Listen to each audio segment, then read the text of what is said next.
काल की परवाच तुतारीची वाजंत्री लाडक्या बहिणींविरुद्ध वाजली होती.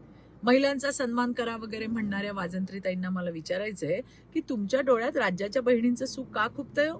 बरं, या एकट्या नाहीत तर संपूर्ण महाविकास आघाडीच्या सावत्र भावांनाही सुख खुपतं, म्हणून त्यांनी थेट न्यायालयात धाव घेतली.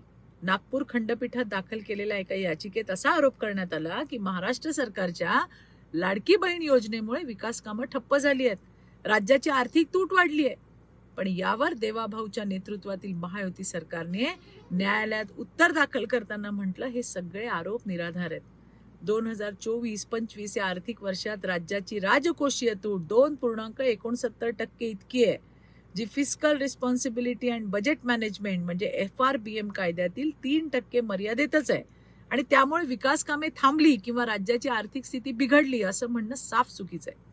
न्यायालयात सरकारने ठामपणे सांगितलं की लाडकी बहीण योजना ही महिला सक्षमीकरण आणि सामाजिक न्यायासाठी सुरू करण्यात आली असून राज्याचा आर्थिक शिस्तबद्ध कारभार हा कायम आहे. पण विरोधकांना मात्र लाडक्या बहिणींना मिळणारा सन्मान निधी खटकतोय. दुर्दैव असं आहे की या सावत्र भावांमध्ये मोठ्या ताई, बारामतीच्या, तुतारीची वाजंत्री आणि इतर सटर फटर अशा सगळ्या सावत्र बहिणी देखील सामील आहेत. माझ्या लाडक्या बहिणींनो, आपला देवाभाऊ व त्यांचं महायुती सरकार आपल्या सोबत खंबीरपणे उभं आहे. त्यामुळे आपल्यासाठी असणारी लाडकी बहीण योजना ही सुरूच राहणार आहे. धन्यवाद. जय हिंद, जय महाराष्ट्र.